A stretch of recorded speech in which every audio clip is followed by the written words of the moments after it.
அரசியல் அப்படின்றது வியாபாரம் ஆகிடுச்சு.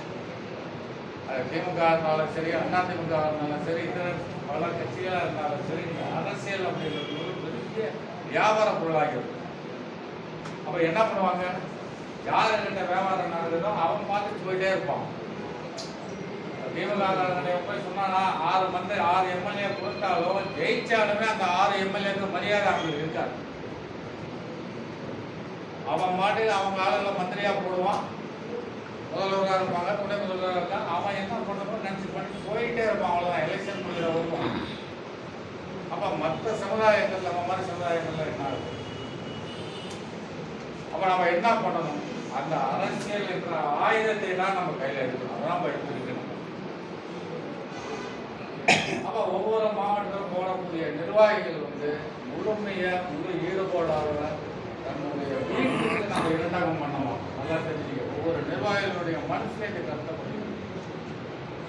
என்னுடைய அம்மா அப்பாவுக்கு நான் துரோகம் பண்ண மாட்டேன், என் குழந்தைங்களுக்கு நான் துரோகம் பண்ண மாட்டேன். அதே மாதிரி நான் சார்ந்த சமுதாயத்துக்கு நான்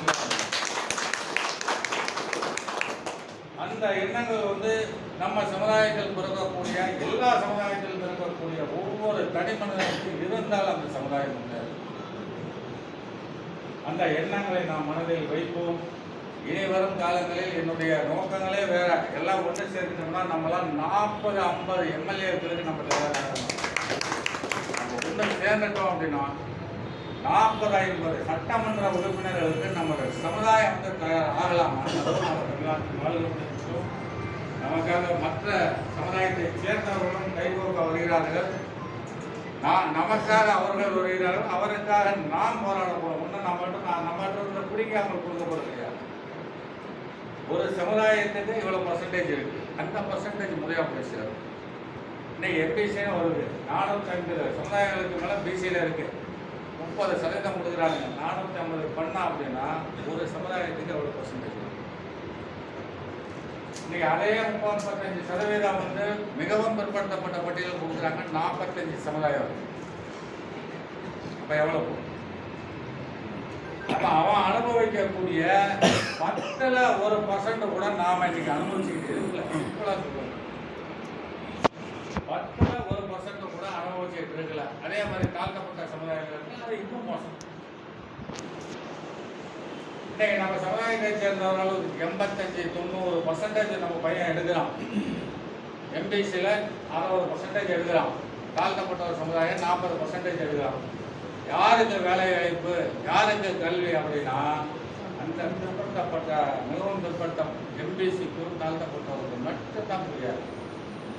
ஒரு டாக்டர் ஆக வேண்டிய நம்மளுடைய பசங்க எல்லாருமே ஒரு பார்மசிஸ்டாவோ இல்லை கம்பவுண்டராகவோ போயிருப்போம். அப்ப திறமைகள் இருந்தும் அடிபடக்கூடிய சமுதாயங்கள் யாருனால? அரசாங்கன்ற இயந்திரத்தை நம்ம மாற்றி ஆகும். அந்த இயந்திரத்தை மாற்றணும் அப்படின்னா எப்படி மாற்றணும்? அவன் எல்லாருக்கும் ஒன்று சேர்ந்துதான், ஒட்டுமொத்த மாசம் காட்டிதான். இன்னைக்கு அவன் 6-5 லட்சம் பேர் ஒருத்தன் காட்டுறான் அப்படின்னா அவன் கேட்டதுக்கெல்லாம் அண்டிக்கிறான். அன்னைக்கு மதுரையில் நம்ம ஆளுங்க ஒருத்தன் ப்ரமோஷன் வாங்க முடியாது ரெவென்யூவில். இன்னைக்கு சாதாரண மக்களாகிய நாம் இன்னைக்கு நம்ம நினைக்கிற படிப்பையும் எடுக்க முடியாது, அரசாங்க வேலைக்கும் போக முடியாது. 10 வருஷத்துல ஏற்கனவே நான் சொன்ன மாதிரி நம்ம ரோட்ல போனோம்னா அடிச்சு பாயிண்ட் வந்து எடுத்தா கூட இந்த சூழ்நிலைக்கு தள்ளப்பட்டு விடுவோம். அந்த சூழ்நிலை வருவதற்கு முன் நான் முழித்துக் கொள்ள வேண்டும். 2026 தேர்தலிலே நம்ம யாரு அப்படின்றத காமிக்கிறதுக்கு 2 கட்சியிலையும் நம்ம காமிக்கணும். ஏன்னா இன்னைக்கு ஒரு கட்சி போயிருச்சு அப்படின்னா தெலுங்கு மக்கள் எல்லாம், ஏன்னா விஜயகாந்தை பார்த்தீங்கன்னா இன்னும் தெலுங்கு கட்சி அப்படின்ற மாதிரி தான் ஒரு மாயை இருக்கு. நான் அதுக்கு போட்டியெல்லாம் வரல, அவங்களுக்காக பாடுபடுறாங்க. நான் என் சமுதாயத்துக்காக நான் பாடுபட்டு கொண்டிருக்கிறேன். அதே தெலுங்கு கட்சி நாம ஏதாவது கூடிய விரைவில் ஒரு முடிவெடுக்க போறோம். எதோட அப்படின்றத ஒரு முடிவெடுக்க எல்லா நிர்வாகிகளும் கலந்து முடிவெடுக்க போறோம்.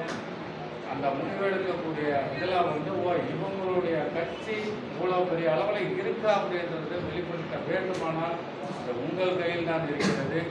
மாவட்ட நிர்வாகிகளும் சரி, மண்டல நிர்வாகிகளும் சரி, மாநில நிர்வாகிகளும் சரி, நான் சொன்னதை போல அப்பா அம்மாவுக்கு துரோகம் பண்ண மாட்டோம், குழந்தைகளுக்கு துரோகம் பண்ண மாட்டோம், நம்மளுடைய சமுதாயத்திற்கு துரோகம் பண்ண மாட்டோம் அப்படின்ற உறுதிமொழியோடு இன்று இங்கிருந்து விடைபெறுவோம்.